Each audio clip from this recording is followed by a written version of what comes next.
kita untuk melaporkan kepada baginda. Ini tidak disebut siapa sahabat yang berkenan, biasa-biasa saja. Tapi dengan cabaran yang semacam itu ternyata berani untuk melaporkan kejadiannya kepada Sayyidina Rasulullah SAW. Terus dengan kita diperdengarkan oleh Syiah. Kata Syiah, Sayyidina Ali bertaqiyah saat ketika pemilihan Sayyidina Abu Bakar sebagai khalifah. Sayyidina Ali berpura-pura taat dan setia kepada kepemimpinan beliau sebagai prajurit, sebagai tentara, juga sebagai sahabat yang patuh dengan segala aturan. Begitulah dengan sama Sayyidina Umar. Sayyidina Ali bukan orang yang pengecut. Jangan dengan seumpama Sayyidina Ali, sahabat yang tidak dikenal nama disebut, berani untuk menyampaikan kebenaran kepada baginda Nabi sallallahu alaihi wasallam. Qala bal ukhbirannahum, apa akan memberitahukannya. Fa'ata Rasulullah sallallahu alaihi wasallam faqala ya Rasulullah inna ashabuna wadih, kami ini orang-orang yang bekerja di siang hari dengan menggunakan onta-onta yang mengeluarkan atau yang menarik air dengan timba daripada telaga. Ashabuna wadih na'malu bin nahar, kerja kami di sepanjang waktu siang. Wa inna Mu'adz shalla ma'a al-isya, itu sudah satu masalah. Sayyidina Mu'adz sembahyang dengan baginda di Masjid Nabawi, tentu itu sudah waktu untuk menunggu beliau datang, itu sudah berjam-jam barangkali kan, jauh. Selesai setelah sembahyang Nabi kita laksanakan di masjid, terus wirid dengan doa, kemudian datang ke kampung, terus baru diimami. Qala fatataha sumata qaumahu fatataha bi suratil Baqarah wa aqbala. Seketika itu juga aqbala itu, ini diantara daripada hadis-hadis yang kita cadangkan atau yang kita inginkan tempoh hari. Kalau kita ada waktu, kita kumpulkan hadis-hadis yang seumpama ini, itu mengatasi suatu problem yang berlaku di masyarakat itu. Jangan sampai kita menunggu esok. Ada kejanggalan berlaku di masjid, katakan saja dengan seseorang tadi itu main handphone pada waktu pengajian sedang berlangsung. Kalau kita tidak tegur secara spontan, belum tentu orang itu nanti besok hadir lagi di pengajian kita. Tentu belum tentu orang itu nanti hadir pada masjid yang sama pada hari-hari yang berikutnya dua. Maknanya orang tadi itu tidak tahu betul atau salahnya, benar atau tidaknya dengan kesalahan yang dilakukan. Jadi banyak daripada baginda atau hadis-hadis yang seumpama ini, yang pada saat Nabi kita melihat perkara janggal, Nabi kita akan berikan teguran, berikan nasihat, berikan panduan dan bimbingan. Seketika itu juga, seketika diberitahukan. Satu, supaya nanti dengan para sahabat tidak ada rasa segan dan malu untuk melaporkan sesuatu kepada baginda, karena Nabi kita bagikan respon secara spontan. Coba kalau seperti pegawai kerajaan kita laporkan, kita sampaikan, tapi tidak ada reaksi, ternyata tidak ada respon, tidak ada tanggapan, 2 minggu, 3 minggu, yang akhirnya ada kes-kes yang berlaku tapi tidak dilaporkan. Pada saat ditanyakan, kenapa tidak dilaporkan kepada atasan, kenapa tidak diceritakan, kenapa sebab yang sudah dilaporkan pun ternyata tidak mendapatkan sentuhan apa-apa. Lihat di sini, seketika disampaikan, Nabi kita langsung memberikan tanggapan. Qala fa aqbala, Nabi kita langsung datang. Aqbala Rasulullah sallallahu alaihi wasallam ala Mu'adz faqala ya Mu'adz. Coba tengok dengan bahasanya. Nabi kita tidak lagi guna bahasa ma baru aqwamin. Kenapa orang-orang ramai kalau pada tuh jadi imam begini-begini, tidak. Nabi kita langsung tujukan kepada Sayyidina Mu'adz dengan luahan rasa geram dan marah. Afattanun anta ya Mu'adz. Apakah jelas bahasanya mesti nyaring Nabi kita cakap. Tuh handphonenya. Afattanun anta ya Mu'adz. Apakah kamu ini penampur fitnah ya Mu'adz? Dengan bahasa itu juga dengan nada suara yang tinggi. Kerap tengok dengan bahasanya untuk menambahkan pembicaraan kita kemarin. Mudah-mudahan khususnya kita yang habis, kita jemaah tabligh, memang kita syok kalau baca surah panjang. Tapi kenanglah, makmum di belakang tuh ada patih tuh. Tuh patih itu tak boleh menahan kencing. Orang yang kancing mandi tak boleh tahan lama. Kalau sudah ada kencing, itu kalau ditahan terkeluar di situ. Kesian patih yang belakang. Begitu juga dengan patam, dengan palu. Tapi kita bersabda, fa inna bihi mutta'in. Orang-orang yang kau imami di belakang itu ada yang lemah, ada yang berhajat, dan juga ada yang sakit. Tapi kalau kita sembahyang untuk kita baca saja 30 juz dalam satu rakaat pun tidak ada masalah. Kenapa? Sebab ada makmum. Tapi kalau pada waktu kita ada makmum di belakang, maka makmum kita rapikan. Lihat, Nabi kita sarankan, Nabi kita tak sarankan bacalah 2, 3, 4 ayat, bacalah 5, 6 ayat. Tidak, Nabi kita kata pada saat diinformasikan beliau membaca surah Baqarah sampai habis, qala tra wasyamsi wa duhaha. Kecantik itu. Itu Nabi kita sarankan, afdal kita ulang kembali cerita lama. Tiap ada orang datang berkunjung ke tempat Sayyidina Al-Abbas bin Abi Thalib dan juga dengan Sayyidina Abdullah putra beliau, mesti sajian minuman yang disajikan itu adalah nabis. Tidak pernah lebih nikmat, lebih nyaman, lebih istimewa daripada nabis, dan tidak pernah kurang daripada nabis.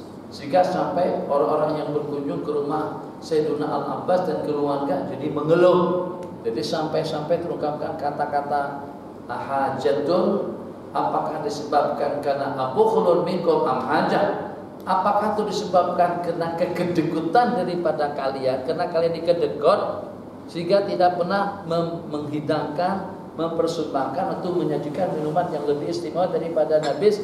Angka nabikum hajat, atau disebabkan karena kalian ini orang miskin? Apakah disebabkan karena miskin atau disebabkan karena kedekut? Jadi kata keluarga Al-Abbas radhiyallahu taala anhu, bukan karena kedekut dan juga bukan karena miskin. Akan tetapi pada saat kita minta sup ya, minta minuman, kami sajikan habis yang Nabi kita sanjung dan puji pada saat itu. Nabi kita katakan, ma ahsana hadza, alangkah indahnya, alangkah cantiknya sajian minuman habis yang kalian hidangkan ini. Maka dengan kami ingin menggelengkakan yang pernah Nabi kita katakan, ma ahsana hadza, alangkah cantiknya itu hanya karena untuk itu saja. Itu sudah jadi satu kebanggaan bagi mereka. Nah, jadi di sini dia menyuruh kita untuk membaca wasyamsi wa duhaha wadduha walaili idza yaghsha sabbih isma rabbikal a'la sayyiduna Rasulullah sallallahu alaihi wasallam. Berarti kalau Nabi kita yang cadangkan namanya cantik. Apa yang Nabi kita cadangkan berarti baik, berarti itu lebih sempurna daripada kita mengambil sepotong-sepotong daripada surah yang panjang dalam beberapa ayat yang walaupun sebagaimana kita katakan tiap hari kelihatan cantik dan indah. Kenapa? Kecantikan dan keindahannya itu kita boleh memainkan lagu yang dengan makmum tidak boleh menghalang kita. Kenapa? Sebab kesalahan kita itu tidak dapat dikesan oleh makmum. Kalau baca wadduha tersalah makmum berdehem akan menegur, tapi kita tidak memandang yang itunya yang kita pandang. Kita mengongsikan khasyah kepada makmum yang mendengar dan juga untuk memantapkan hafalan makmum dan juga sekaligus membetulkan bacaan. Bismillahirrahmanirrahim. Nanti di Ustaz Azri surah Al-Hakumut Takatsur. Tajwid pernah belajar, tapi belajar di Tidaiyah dengan sanawiyah udah lupa, ada jadi pasal di sana. Belajar juga tajwid, qiraat belajar, tajwid belajar, ulumul Quran juga belajar, tapi kena faktor kelamaan, jadi kadang-kadang jadi remang-remang. Di penghujung daripada surah Wal-Adiyat, Wal-Adiyati dhabhan fal-muriyati qadhan fal-mughirati subha fa-asarna bihi naq'an fa-wasatna bihi jam'a innal insana li rabbih lakanud wa innahu 'ala dhalika lasyahid wa innahu li hubbil khairi lasyadid afala ya'lamu idza bu'thira ma fil quburi wa husila ma fis sudur. Gitu. Inna rabbahum gitu. Gitu. Inna rabbahum bihim panjang lagi. Itu yang samar tuh kata Inna rabbahum bihim yauma idzin. Itu cepat juga kedua-duanya. La khabir. Inna rabbahum bihim yawma idin la khabir. Satu, itu kadang-kadang remang-remang, kadang-kadang itu lupa yang mana yang panjang, yang sebelum setelahnya kak. Nah, itu jadi masalah.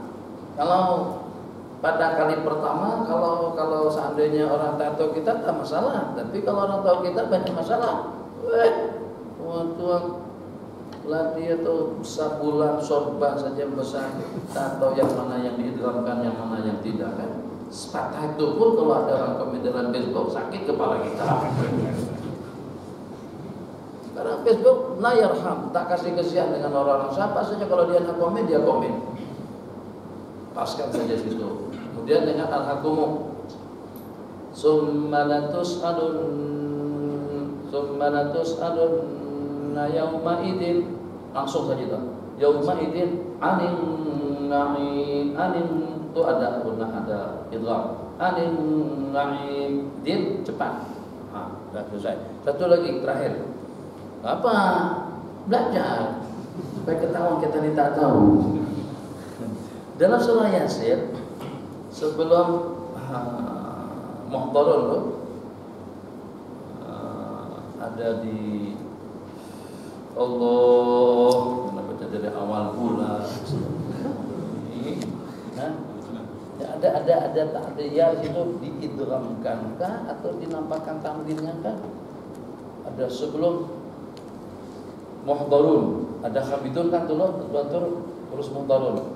La syamsu yanbaghi laha an tudrikal qamara wa al-lailu sabiqun nahari wa kullun fi falakin yasbahun wa ayatul lahum hamala durriyatan fil fulkil mashhur wa khalaqna lahum min mithlihi ma yakun wa inna sha'nuhu wa nasrihu wa ila rahmatan minna wa madaan ilahi. Kalau ngapal Quran, elok ngapal Quran itu baca perlahan-lahan. Kalau baca hafal Quran terbiasa cepat, suruh jadi imam, hilang hafalan. Susah.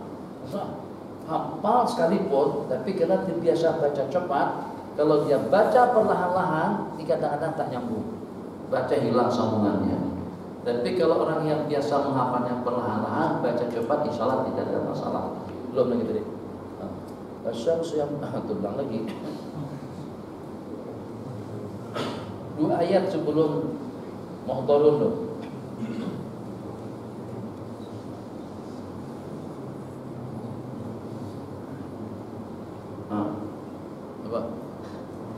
Apa ya? Ada ya situ, ada ya dikeyakan kan?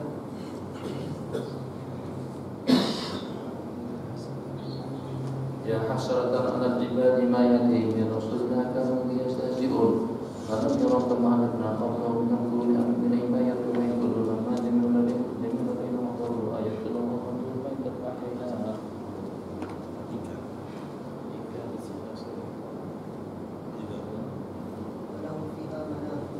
Ada nama dulu.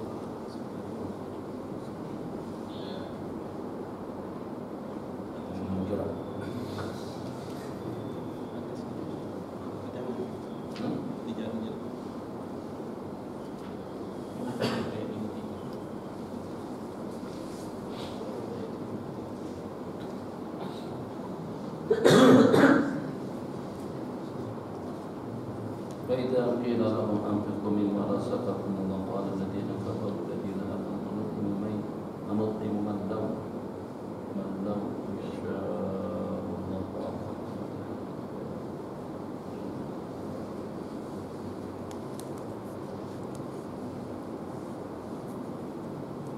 قالوا يا ويلنا من بعثنا من مرقدنا هذا من بعثنا من مرقدنا هذا إن وعد الرحمن وصدق المرسلون إن كانت الناس kamu lagi nih sini إن كانت الناس يتقون فيكون الذين نحضرون فاليوم لا تظلم نفس شيئا ولا تخرجون إلى ما كنتم تعملون هذه الرجال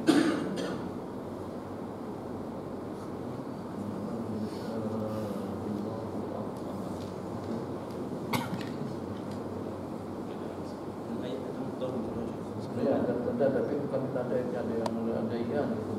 Ini nanti itu bukan ke situ kata itu bukan apa dibaca tangan itu.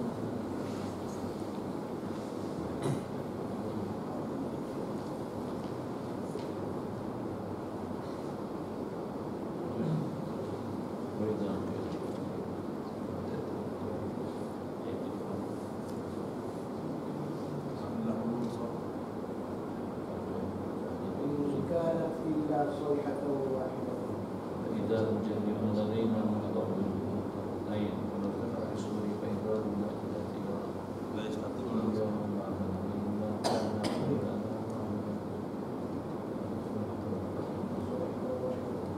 nanti kita cari imam dan khair. Tengok daripada 4 ayat yang nanti kita sedangkan wasyamsi wa duhaha habis, wa duha habis, walaili idza yaghsha habis, wasabbih isma rabbikal a'la pun juga dibaca sampai habis. muttafaqun alaihi. Allah qul afa ghairallahi ta'muruni a'budu ayyuhal jahilun wa laqad uhiya ilayka wa ilal ladzina min qablika la in asyrakta la yahbatanna 'amaluka wa la takunanna minal khasirin balillaha fa'bud wa kun minasy syakirin wa ma qadarullaha haqqa qadrihi wal ardu jami'an qabdatuhu yawmal qiyamah. Itu kalau kita tak salah siapa yang negur? Was-samawati matwiyatun bi yaminih subhanahu wa ta'ala amma yusyrikun. Wa nufikha fis-suri fasa'iqa man fis samawati wa man fil ardi illa ma syaa Allah summa nufikha fihi ukhra. Maknanya memang cantik, ceritanya pun juga cantik, tapi tetap saja pahalanya kurang. Jadi kita pilih yang cantik kan, atau pilih yang lebih canggih. Pilih yang cantik semacam tadi. Orang tak ada yang boleh tegur. Di samping juga orang tak boleh menghayati dengan baca karena mereka tidak hafal. Atau kita pilih yang lebih canggih. Sabbihi isma rabbikal a'la wasyamsi wa duhaha.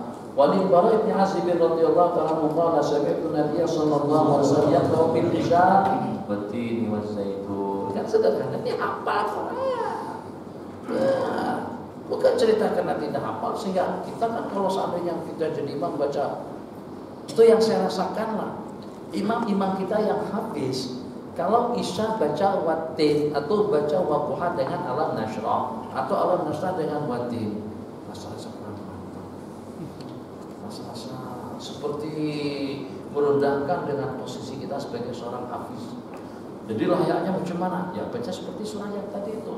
Sedikit daripada surah Al-Ankabut, sedikit daripada surah Maryam, atau sedikit daripada surah An-Nahl. Nanti kita melompat lagi, dari mana kita melompatnya? Begitu kan?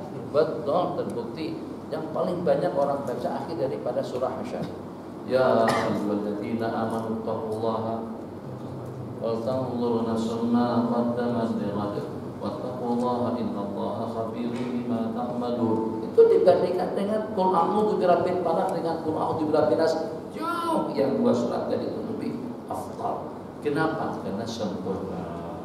Bismillahirrahmanirrahim. Naam. Wa 'an Jabir bin Samurah radhiyallahu anhu qala kana Nabi sallallahu alaihi wasallam sampai habis, bukan sikit-sikitnya. Nabi kita baca apa? Baca Al-Quran Majid, wa nahwiha, wa kana salatu ba'du takhfifan. Tapi sudah bagian selepasnya itu ringan. Ya imam ba'du setelah peristiwa tadi itu, atau juga ba'du maksudnya selepas sembahyang subuh takhfifan dengan bacaan yang lebih ringan. Nah, wa 'an Amr bin Hurayth radhiyallahu anhu annahu sami'a an-nabiy sallallahu alaihi wasallam yaqra'u fil fajri wal layli idza 'as'as. Wal layli idza 'as'as wa subhi idza tanafas. Qala rawahu Muslim. Shalla lana Rasulullah sallallahu alaihi wasallam as-subha bi Makkah fastaftaha suratal mu'minin. Nanti kita nak baca sampai habis, tapi setelah sampai kepada cerita Nabiullah Musa dengan Harun, atau pada ketika sampai kepada cerita Nabiullah Isa, akhadatin Nabiya sallallahu alaihi wasallam su'la barakah. Su'la batuk. Jadi kalau sudah batuk ayat ba'amma rukuk aja lagi lah bersama-sama. Ba'amma Allahu Akbar.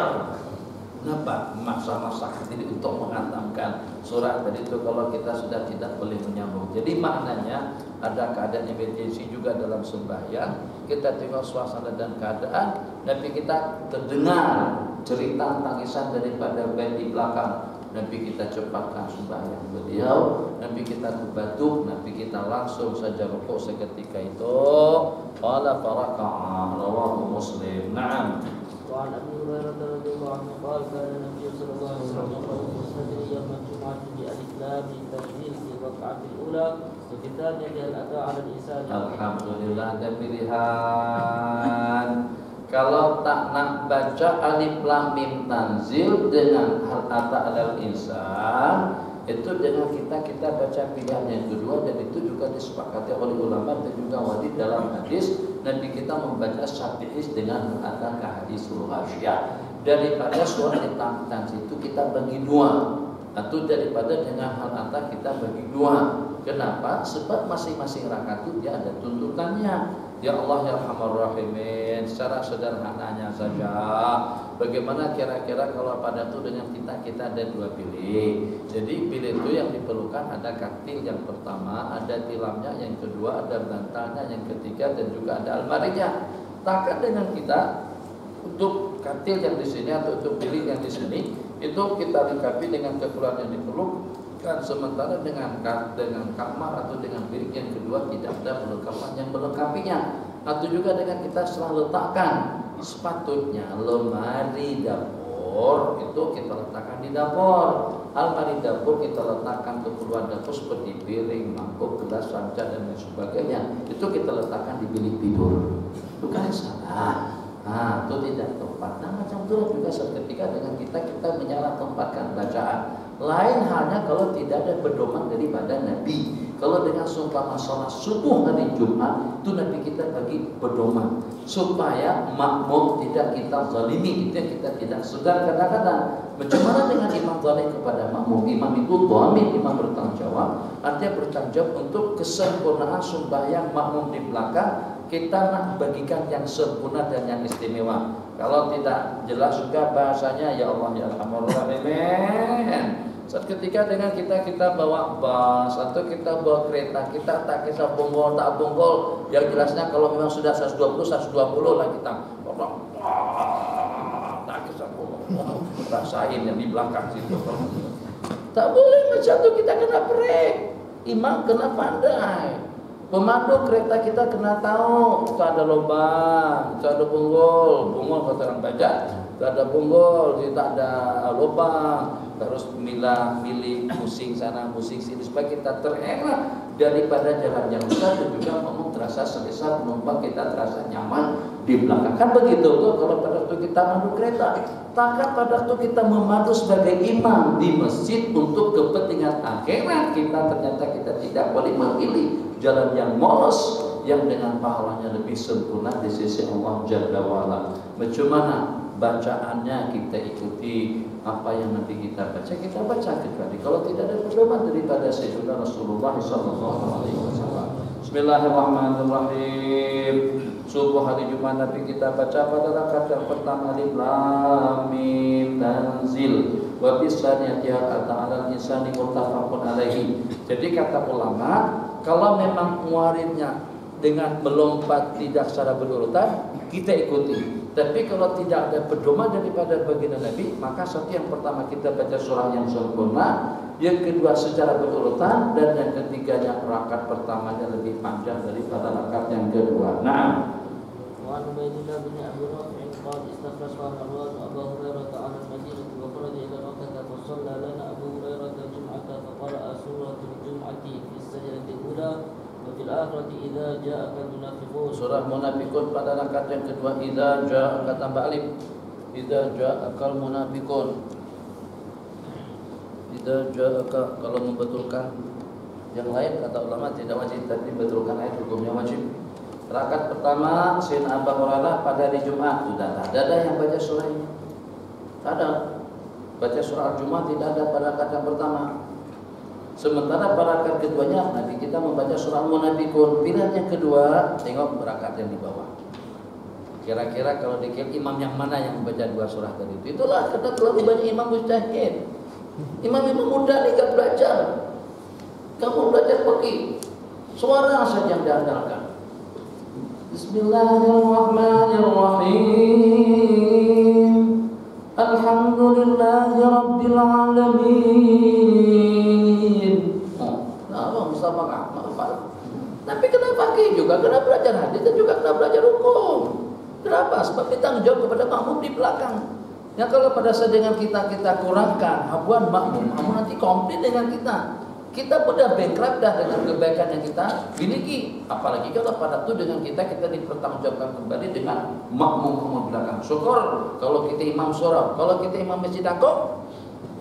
Nah, kalau kita jadi imam masjid negara negeri, ada berapa ramai? Coba kalau tapnya nanti bulan depan bagikan jawabannya. Dalam berapa ramai?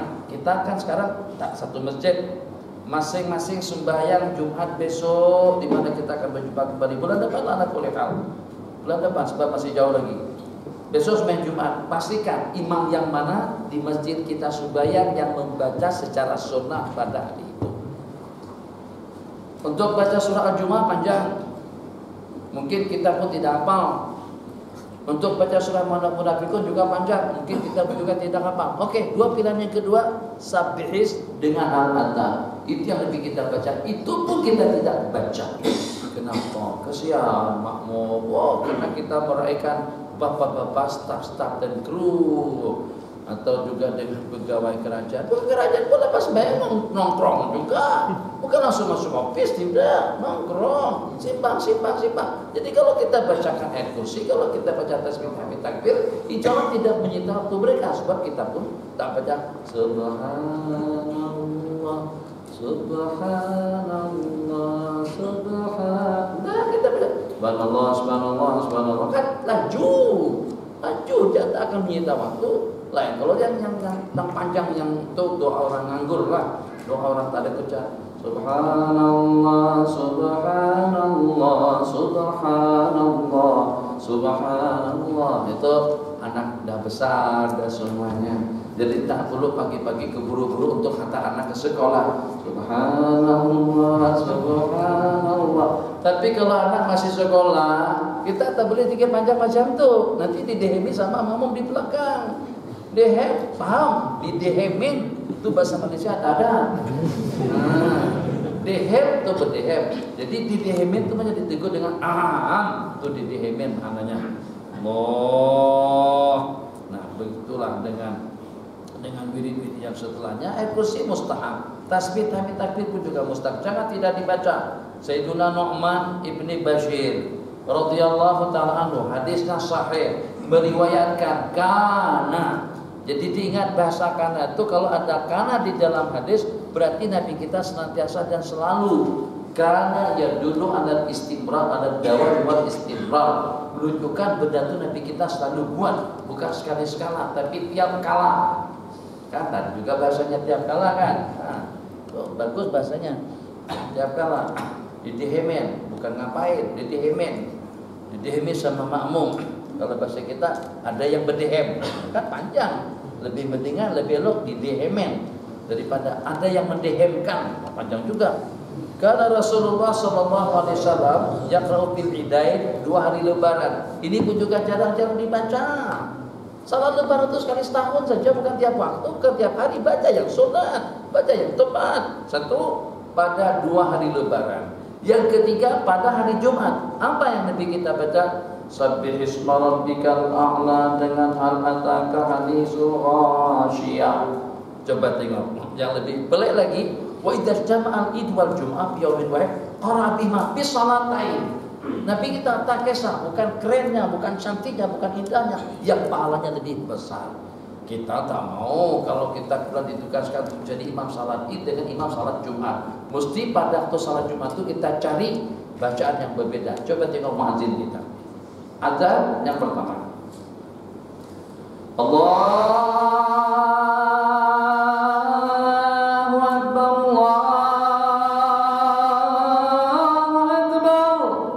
Tuh adzan yang pertama. Assalamualaikum warahmatullahi taala wabarakatuh. Allahu Akbar, Allahu Akbar. Lagi kan? Kan itu baru muadzin. Baru muadzin kalau kalau lagu yang itu saja.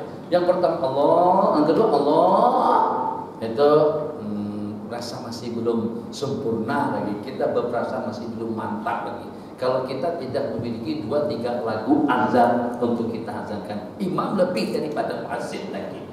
Jadi kalau pada masa jadi imam Id, jadi imam hari Jumat, karena terhimpun Jumat pada hari Lebaran. Hari Lebaran pada hari Jumat kan? Bukan Jumat pada hari Lebaran. Hari Lebaran, hari raya pada hari Jumat.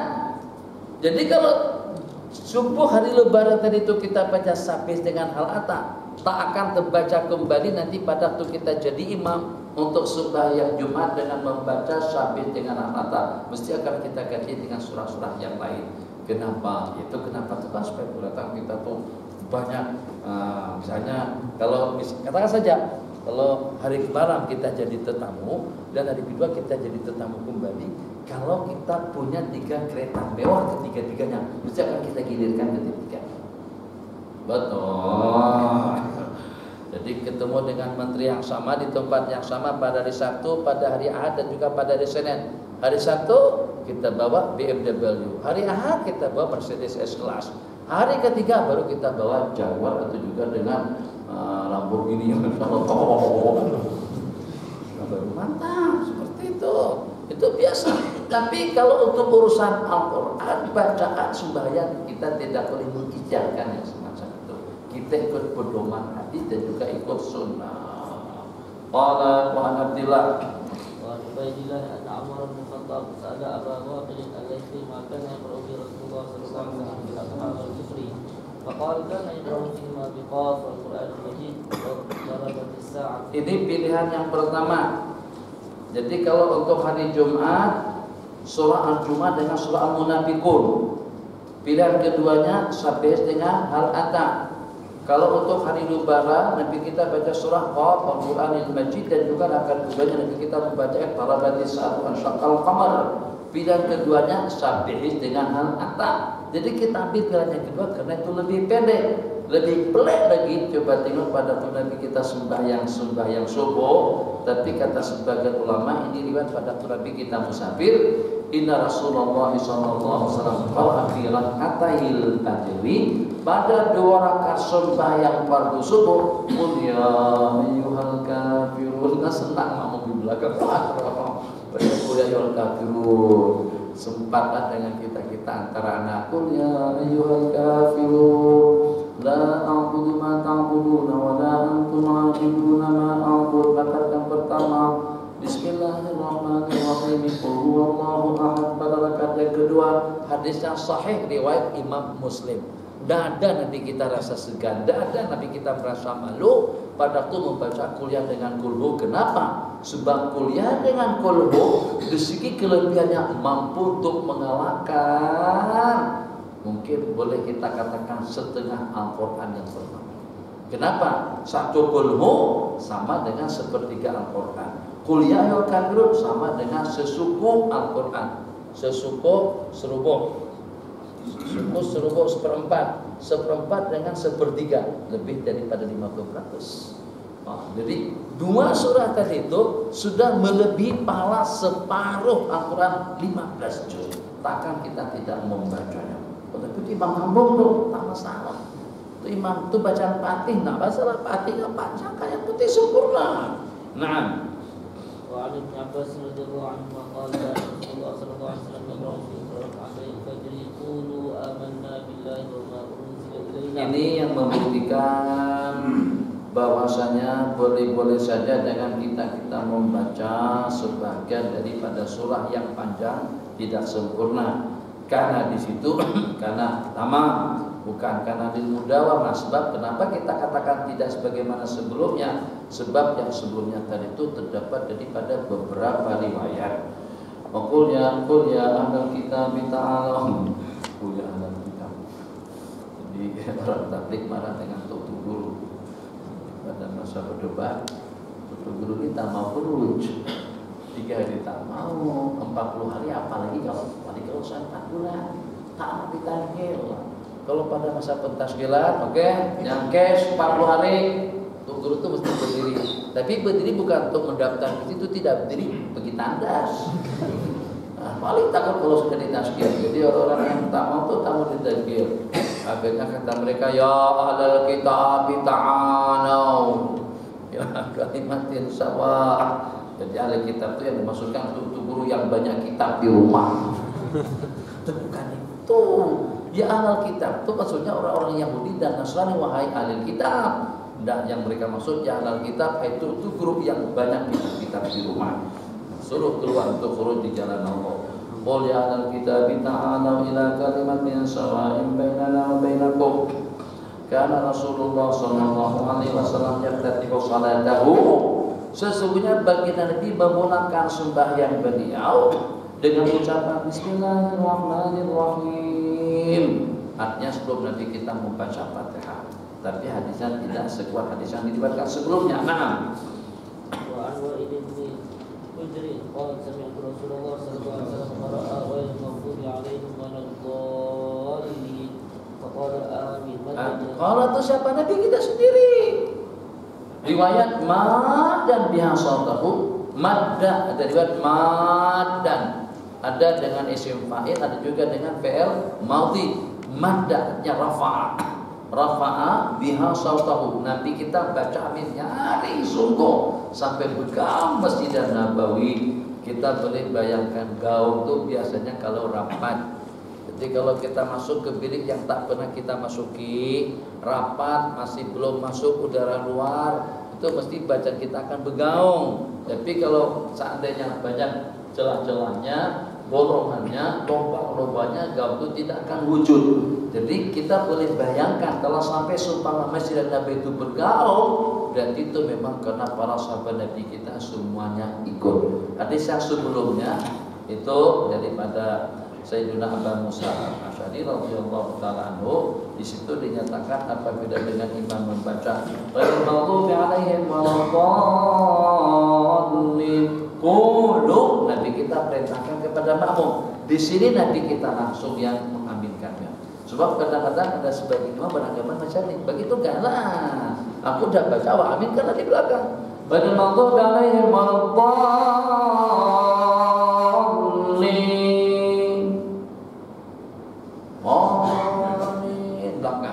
Nah, kenapa? Kata imam, tidak baca Fatihah. Awalnya yang amin kan bacaanku. Nabi kita tak macam itu. Beliau yang membaca Fatihah dan beliau juga yang mengaminkan dan diaminkan serentak sekali dengan sahabat. Pokoknya maka Nabi kita menyahut amin dengan menyaringkan suara beliau. Hadis. وعن أبي زهير النميري قال خرجنا مع رسول الله صلى الله عليه وسلم ذات يوم فأتينا على رجل قد ألح في المسألة. Allah ya Hayyu ya Qayyum rahmaka ya Rabbi hadzal jalali wal ikram Allahumma arsil alaikal ban min giladik Allahumma arsil jalat damahum. Allah ulang bisa saja doa. Nabi kita tak pernah doa macam itu. Doa kita, doa yang bagus-bagus lah, ya Allah mati qaumi bainahum la ya'lamun. Itu doa kebanyakan daripada doa baginda. Makanya jadi kata Satur Yusuf menanggung jawab tabligh di Banjarmasin, berhasilnya seorang dai itu kalau pada saat kita mampu membuat lawan kita menjadi kawan. Itu baru dai yang hebat. Kalau lawan kita tetap jaga lawan, musuh kita tetap juga musuh, itu kita masih belum hebat lagi dalam dunia dakwah. Buktinya mana? Toh, Sayyidina Umar musuh, Sayyidina Ikrimah musuh, Sayyidina Khalid musuh, Sayyidina siapa lagi? Yang paling berperang Khalid bin Walid musuh, Sayyidina Amr bin As musuh. Semuanya itu jadi pembela dan juga jadi panglima perang bagi Rasulullah sallallahu alaihi wasallam. Jadi yang berencana semuanya itu punya rencana untuk membunuh Nabi. Sayyidina Umar menurut saya yang paling lasak pada masa itu, bukan lasak, yang paling samsing lah intinya. Sebelum masuk Islam lah, saya jangan cakap macam itu. Di mana Nabi diikutin? Sampai Nabi kita terucap sampai ke sini kawan, sampai ke sini pula. Apa bahasanya? Maksudnya awak ni tak pernah tinggalkan aku. Sampai ke sini pun awak ada. Jadi mau sampai bila kamu mengejar aku? Tuh pada waktu Nabi kita pegang bejat sektor sampai Nabi kita tarik. Belum waktunya kamu dipamar. Tak sedar diri kamu tu tak paham, tak reti kan? Tapi dengan goncangan tangan baginda tadi itu, rupanya terbelutuk iman di dada Sayyidina Umar. Akhirnya justru sekarang ini Nabi dikatakan justru sekarang ini saya mengucapkan 2 kalimat syahadat dari depan baginda. Yang mengejar Nabi kita kesana kemari nak bunuh baginda, itu pun masih tetap Nabi kita doakan lagi. Nabi kita tak doakan kehancuran sebagaimana kita katakan dahulu. Kalau doa imam Allah kabulkan, berkeliaran anjing-anjing serigala di tempat kita. Kita bukan orang pas. Kan orang pas begitu tuh. Antum doakan itu enggak? Tak berasa ya. Ini abang yang berdua di Kelantan ini. Bang Ustaz Abdul Aziz ini. Allahumma salit alaihim kalban min kilabik. Ya Allah, hantarkan kepada mereka singa atau serigala-serigalamu. Terus Allah kabulkan doa orang pas tadi itu, minta maaf dengan bahasanya. Berkeliaran serigala-serigala di Malaysia. Mau jadi apa saudara-saudari? Diterkamnya orang-orang mati. Siapa mati? Mati, patah, panjang, semuanya meninggal dunia. Gara-gara karena doa kita. Makanya Allah tak kabulkan doa macam itu. Karena doa itu doa untuk kebinasaan orang-orang. Nabi kita dalam kondisi sampai berdarah kaki pun masih mendoakan Allahumma bil qaumi. Itu yang patut untuk dicontoh oleh ulama-ulama kita. Bukan doa-doa untuk kebinasaan salit alaihim kalban. Yang walaupun Pak mertua saya pun juga berdoa macam itu. Saya aminkan juga di belakang. Tapi macam mana? Takkan kita Tuhan pekat. Apa katanya? Pekat. Ya, sana kalau beliau tengok anak baca utusan, beliau mesti bagi harakah. Ini baca, ini betul tuh, nah betul itu. Ini betul nih. Juga sampai ke tahap itu. Apalah. Masya Allah, tabarakallah.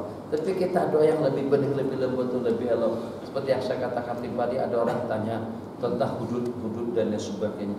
Saya katakan coba tengok, kita mendukung siapa-siapa, tapi cara penampilan atau juga dengan menggunakan sarana zikir, salawat, dan juga dengan qasidah, itu lebih memungkinkan orang ramai boleh berkumpul. Makanya itu tarikat-tarikat itu yang tebak itu siapa-siapa, itu tergantung pada pengisian lidah. Boleh dikatakan menteri-menteri banyak terlibat dengan tarikat, sebab tarikat itu lembut, tak ada haram, dosa besar terkutuk itu tak ada, tak laksana hudud tak ada. Dalam tarikat itu ada ikhlas, kebeningan hati, ketentraman jiwa. Tuh di Indonesia dengan AAGIM, manajemen kalbu. Kenapa ada persambutan? Ustaz Arifin Ilham, subhanallah walhamdulillah wala ilaha illallah. Tengok ada dalam rekamannya. Artis menangis, atlet juga menangis, menteri juga menangis. Ya walaupun belok patah balik belakon lagi. Tapi yang penting nangis dulu lah. Nanti pada suatu ketika mereka dapat hidayah juga. Jadi dengan melalui tiket zikir itu dengan Ustaz Arifin Ilham, melalui manajemen kalbu dengan kepentingan hati, itu mendapatkan sambutan luar biasa di sana. Banyak di kalangan atlet-atlet dan juga dengan artis. Makanya pada saat AA kawin kan banyak yang komplain dengan AA. Kenapa? Sebab penggemar AA pada itu di kalangan atlet dan atlet, orang-orang anak remaja, anak muda semuanya. Yang anak maksud melalui zikir, salawat, atau juga dengan doa, atau juga dengan majelis Allahumma shalli ala sayyidina Muhammad, kasaid, kasidah menyanjung memuji Rasul. Sudah dalam beberapa bulan terakhir ini dapat kita buktikan ternyata akatan dengan barisan boleh berkumpul. Itu kita tak salah itunya itu kita ketepikan yang itu. Tapi yang penting ternyata orang-orang mereka atau juga dengan orang-orang kita boleh sama-sama bersama. Siapa tahu dengan jelmaan daripada salat itu dia akan membuka dan yang mencuit hati sehingga Allah tujuh hati tidak lagi kepada perkara-perkara yang tidak keruh-keruhan, terbuka hati untuk melaksanakan hukum agama Allah secara total, bukan hanya dengan hukum hududnya saja. Jadi itu bagus kita kembangkan melalui dunia zikir ataupun juga dengan dunia sholawat. Hati orang akan tercuit dan mudah kalau sudah terbuka hati. Seandainya boleh zikiran semacam itu saban waktu dan juga saban hari, insya Allah kita tahu daerah kita tidak akan ada lagi dua kumpulan yang kontra. Amin. Maksud Allah wa karar. Ya Rahman Rahim, ya Jalal wal Ikram. Allahumma arhamna fa innaka bina rahim wa la tu'adhibna fa anta alaina qadir. Ya Arhamar Rahimin, ya Arhamar Rahimin, ya Arhamar Rahimin. Jadi Nabi kita tengok Fa'ataina ala rajulin qad alaha bil mas'alati, maksudnya berulang alik meminta satu permintaan kepada Allah, maksudnya berdoa. Faqala Nabi sallallahu alaihi wasallam aujaba in khatam, akan Allah kabulkan kalau dia tutup. Jadi kata sahabat, dia tutup dengan apa? Dia tutup dengan amin. Ini belum teramalkan lagi. Ada dua pelaksanaan, ada dua praktek. Rabbana atina fid dunya hasanah wa fil akhirati hasanah wa qina adzabannar. Rabbana la tuzigh qulubana ba'da idh hadaitana. Rabbana atina min ladunka rahmatan wa hayyi lana min amrina rasyada. Rabbana dan seterusnya. Amin amin amin. Wassallallahu ala sayyidina Muhammad. Itu namanya khatamat dengan si tukang baca doa tadi itu, bukan makmum. Jadi pas kita berdoa panjang, Allah wa Rabbana taqabbal minna innaka antas samiul alim tub alaina innaka antat tawwabur rahim Rabbana atina min ladunka rahmatan wa hayyi lana min amrina rasyada. Amin amin amin. Wa sallallahu ala sayyidina Muhammad wa ala alihi washabbihi ajma'in. Amin walhamdulillahi rabbil alamin. Ada yang macam itu penutup doa dengan amin, ada juga wa sallallahu ala sayyidina Muhammad wa ala alihi washabbihi ajma'in walhamdulillahi rabbil alamin. Amin. Ada juga yang macam itu. Insya Allah kedua-duanya itu ikut pedoman hadis yang kita riwayatkan. Kita lihat hadisnya seperti apa bunyinya. Nanti kita keluar, berarti nanti kita meronda, nanti kita tengok, bukan hanya terima laporan. Qala fataina ala rajulin qad alaha fil masalati. Maka dengan kami menjumpai seseorang yang meminta memohon berkali-kali kepada Allah. Nanti kita bersabda aujaba in khatam, akan masuk surga. Ada riwayat aujaba dengan makna taqabbalallah, qabilallah, Allah kabulkan kalau dia tutup. Faqala rajulun minal qaum bi ayyi syai'in yahtab, dengan apa dia menutupnya? Qala bi amin. Berarti amin itu bukan daripada makmum, amin juga daripada yang berdoa untuk mengakhiri doa. Akhiran doa dengan ucapan amin. Qala summa qala, terakhir وعن عائشة رضي الله عنها قالت إن رسول الله صلى الله عليه وسلم قد المغرب بسورة الأعراف فرقها في ركعتين. Nah, ini juga di Bayan Al-Jawas. Nabi kita baca surah Al-A'raf pada waktu maghrib. Nabi kita bagi surah tadi itu untuk pada 2 rakaat. Jadi misalnya seperti surah yang biasa dibelah 2. Bismillahirrahmanirrahim. Was-samaa'i dzatil buruj wal yawmil maw'ud wa syahidin wa mashhud. Qutil ashabul ukhdud nadi dzatil waqud. Idhum 'alayha qu'ud wa hum 'ala ma yaf'aluna bil mu'minina shuhud. Wa ma naqamu minhum illa an yu'minu billahil 'azizil hamid alladzi lahu mulku samawati wal ardh wallahu ala kulli syai'in syahid. Innal ladzina fatanul mu'minina wal mu'minati tsumma lam yatubu falahum 'adzabu jahannam wa lahum 'adzabul hariq.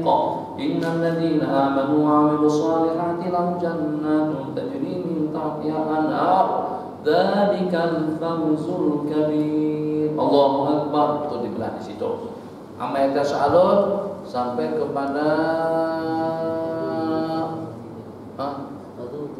Baduku adaban Baduku falan nazidakum illa adaba. Allahu akbar.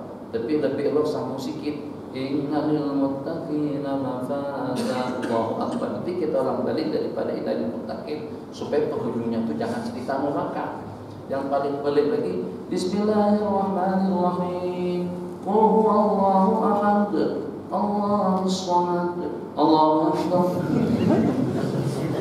Kan ada dalil. Kita nak yang pelik tadi itu. Rakaat kedua, lam yalid wa lam yulad wa lam yakul lahu kufuwan ahad. Allahu akbar. Mana dalilnya? Nabi kita pernah baca surah Al-A'raf dan Nabi kita penggal 2 untuk pada 2 rakaat. Jadi tempatnya untuk memenggal 2-nya aja. Tapi kalau dengan surahnya tidak tepat. 7 menit, silakan. Maka pandangan Imam Ahlussunnah wal Jamaah kepada Ibnu Taimiyah dan Ibnu Qayyim al-Jauziyah. Jadi mungkin lebih selamatnya dengan yang seumpama kita dengan kita tafwid dan juga kita taslim saja tentang dua orang tokoh besar ini. Tapi kalau kita terbawa-bawa dan kita membaca aqwal daripada para ulama kita, memang kalau anta kita semuanya meyakini bahwasanya Imam Ibnu Taimiyah dengan Imam Ibnu Qayyim itu bukan nabi tanasub dan juga tidak masuk, kita akan boleh terima kesalahan atau juga pendapat mereka yang berbeda dengan pendapat jumhur. Tapi macam mana pun pendapat daripada Imam Ibnu Taimiyah yang dinukil atau yang berbeda dengan pendapat jumhur itu ala asas al-ijtihad. Beliau punya ijtihad tersendiri, tapi ijtihad yang mengelirukan atau juga ijtihad yang tidak senada atau tidak sama dengan pandangan daripada jumhur ulama. Kemudian kalau dalam bab hukum hakam fikih insyaallah tidak ada masalah. Jadi seperti Imam Zahabi cukup menazumi guru beliau Imam Ibnu Taimiyah. Jadi dengan sandungan dan mengajar yang tidak ada tandingannya. Ketika kita dalam bab akidah aku tidak bersama beliau. Itu Imam Zahabi salah satu daripada ulama besar dalam mazhab. Yang lain,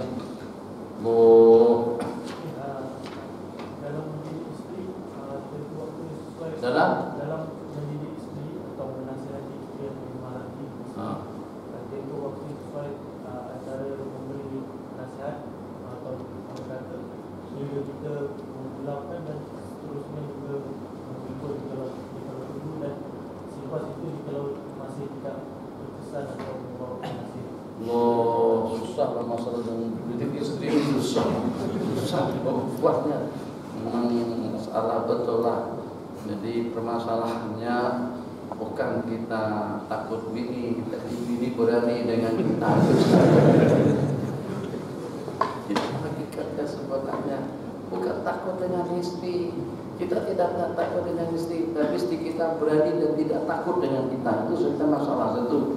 Maka pada saat kita nasihati memang insya Allah tidak jauh beda pendapatnya. Jadi satu, sejauh mana dulu pendapatan dan pengamatan istri tentang kita,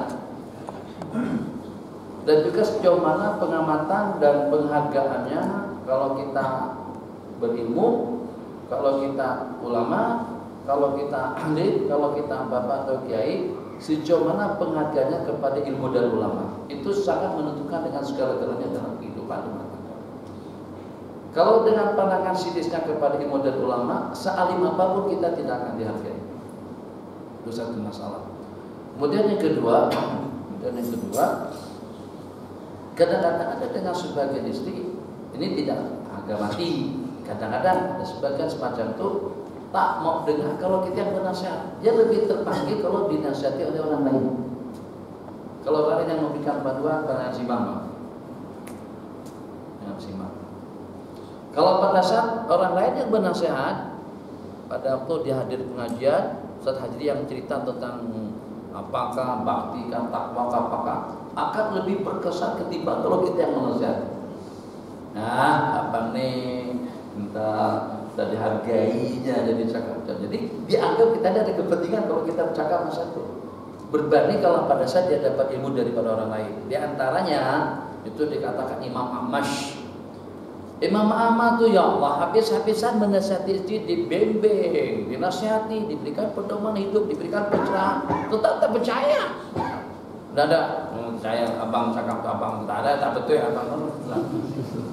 Imam Ahmad dia ulama besar, bukan ulama kecil, ulama besar. Tapi pada saat nanti dengar Abu Halimah ceramah, langsung diterima, secara spontan diterima. Pada isinya sama dan bedanya, tapi pecahnya dengan orang lain. Ada juga perempuan semacam. Jadi anak kuliah untuk masalah perempuan susah dengan jawabannya. Tapi kita katakan kalau kamu berusaha untuk membetulkan yang bengkoknya itu mesti akan patah. Jadi pada amnya semua perempuan itu Allah ciptakan daripada dir'on, daripada delek, daripada tulang rusuk, dan yang paling bengkok daripada tulang rusuk itu adalah yang paling di atas. Kalau kamu berupaya untuk meluruskannya, maka akan putuslah hubunganmu. Tapi kalau seandainya Anda restu, maka Anda akan menggaulnya dengan kebengkokan yang ada pada diri. Jadi antara satu dengan yang lain jelas tidak sama. Kita lihat suasana, lihat kondisi, lihat keadaan, bagaimana yang lebih munasabahnya. Tapi saya rasa antara pendidikan dengan pendidikan itu memang tidak sama. Kalau pendidikan Indonesia dengan pendidikan di sini jauh berbeda. Apa di antara daripada perbedaannya? Didikan kita di sini sejak daripada kecil, yang dengan kita didik ala satu cara atau dengan satu mentalitas atau dengan cara gaya hidup. Yang kalau di sana tentang santri atau pelajar. Dengan cerita ini sudah pernah saya ceritakan. Santri diangkat oleh orang tuanya kepada anak ke Bogor. Pesan dari pada orang tuanya, Kiai, ini anak saya tolong didikkan, tolong bagikan dia nasihat, bimbingan dan panduan. Kalau memang perlu dipukul pun pukulkan saja. Kalau perlu ditakdibkan saja. Kalau seandainya sampai kalau kiai pukul sampai mati sekalipun, kami hanya minta satu saja, tolong antarkan jenazahnya. Kita di sini coba kalau dengan tuh guru, dengan cikgu, kibai maksudnya pukul, datang orang tuanya. Itu yang kata-kata perbedaannya di situ. Jadi yang akhirnya tuh sampai terbawa pada guru dewasa, dia report polis, laporkan sana sini apa segala macam. Tuh kalau di sana udah sami'na wa ata'na. Jadi kata Nabiullah Isa alaihissalam itu dalam ajaran kitab Injil, kalau pada saat kamu dipukul di sebelah kananmu, di sini bagikan sebelah kiri Anda untuk dia pukul kembali supaya lengkap dengan pukulannya. Sini tak boleh. Jadi kita tuh mana anak pada kali pertama mendengar ada tuh dengan memang tuh agak lebih sedikit lah. Anak tuan guru nek saudara yang nek Adli pada saat dia pukul, tapi itu memang dengan kursi. Kalau dengan rotan oke lah, tapi dia pukul kursi dia angkat kan kena tahanan kemarin itu kena pukulan bola. Sepatutnya seperti tadi ini kita serahkan diri kita sejak daripada zaman Khulafaur Rasyidun, yang pada satu guru didik, ta'dib, ta'zir anak daripada khulafa, anak daripada khalifah, itu justru dengan khalifah merasa berterima kasih sekali. Anak tidak hadir salat jamaah, langsung digundul perintah daripada tuanya, tuh guru gundul rambutnya, jangan gara-gara rambut yang tidak salat berjamaah. Itu dengan Khalifah Umar bin Abdul Aziz. Amin Ma'mun dengan guru ta'dib beliau. Maka pada saat guru tadi itu datang menghadap tuan khalifah, jadi kata tuanku, siapa orang yang paling mulia? Ya tentu tuanku lah yang dipertuan aku.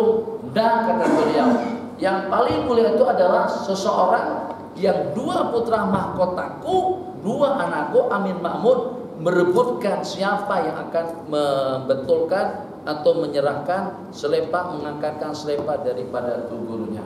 Sehingga pada masa mereka bertengkar, yang pada akhirnya akur, kamu pegang satu, aku pegang satu. Kamu letakkan yang kanan, aku letakkan yang kiri. Itu orang yang paling mulia. Kita tak boleh macam itu. Jadi kalau sudah pada bab ta'dib, cikgu tak apa, didik anak saya didikan saja. Tapi kalau untuk urusan sampai di rotan, sampai di ta'dib macam itu, di orang tuanya keberatan. Itu demikian. Beda. Tapi di Indonesia pun tidak semuanya semacam itu. Ada daerah-daerah tertentu. Tapi kalau untuk merotan, memukul pas segala macam itu, insya Allah perwakilannya tidak keberatan. Bahkan ada dengan sebagian, saya masih ingat didikan daripada orang kita dahulu. Kalau anak lapor sama orang tua, aku dipukul sama cikgu, datang ke rumah kena tumpuk. Berarti kamu kurang asam dengan tubuh kamu. Bukan diambilkan hati. Sekarang kita lawan cikgu. Apa cikgu? Enggak. Yaitu anak ditadib kembali, dipukul kembali. Kenapa? Karena satu mengadukan tentang tuh guru dia, kemudian yang kedua, kalau sampai cikgu dia pukul macam itu, berarti memang dia bermasalah. Maka untuk kelengkapan pukulan cikgu tadi itu di rumah, Anda tak dari cerita tentang kejadian di sekolah. Sebab kalau nanti diceritakan tentang kejadian di sekolah, nanti akan ditambahkan kembali oleh orang tuanya. Tidaknya. Tapi kalau pada saat orang tuanya datang, Anda masih ingat masa kecil, bawa besikal, sekolah, sanawiyah, itu selepas sekolah rendah, terus sekolah menengah. Bawa besikal, terus ada anak menyeberang jalan, bukan saya yang menabrak, bukan saya yang melanggar, dia yang melanggar, sepeda satu jatuh, lari orang tuanya udah siap-siap mau nempeleng, tapi itu gelincir kakinya jatuh. Kayaknya dia taubat, ada keramat anak. Kalau terpelanting anak, lari, memang butuh anak nempeleng nempelin bahasa sana, bahasa sini nak nampar. Oh, memang betul-betul nak nampar pada waktu itu dengan emosinya. Tapi Allah tak takdir pada masa hari tergelincir kaki dan terjatuh dia di situ. Alhamdulillah. Nah, itu perbedaannya bang. Jadi seperti yang saya katakan tadi, kita pandai-pandai memilih dan memilah waktu ucapan nasihat. Sebab antara istri dengan istri ada yang cepat tersinggung, ada yang kadang-kadang dengan bahasa kasar. Misalnya seperti di Medan. Di Medan kalau dikatakan kata bapak pun orang tak tersinggung. Kalau kita lagi marah-marah pun rasa seperti dia nasihat. Jadi 1 menit saja besok dan balik lagi sudah ada pengajian. Allah berantam. Oh, bahasa berantam, santri saya di Bogor dikejar sama warga. Pada saat diselidiki, kenapa? Datang polis. Pada masa didamaikan, apa masalah? Jadi kata si yang warga luar tadi itu yang abahnya datang mengejar santri, katanya tuh santri nak tampar dia. Jadi kata santri saya tidak tampar, saya sangat baru begitu aja, tak kena pun, baru cadangan, nah pelek dia. Jadi kata polis tadi itu, ini karena kita beda adat istiadat. Kalau ikut bahasa Sunda begitu, itu sudah tampar, belum sampai lagi, baru itu sudah nampar mana? Padahal belum sampai. Nah, itu budaya Sunda. Budaya Medan, kalau kita marah seperti apapun sama orang tuh, dia merasa seperti masih dinasihati dengan lembut. Beda kan, beda seperti itulah. Nah, begitulah juga dengan keadaan pasangan kita masing-masing. Wabillahi taufiq, sallallahu alaihi wasallam. Wa alihi wasallam. Bil akhirati hasanatan wa qina adzabannar. Amin.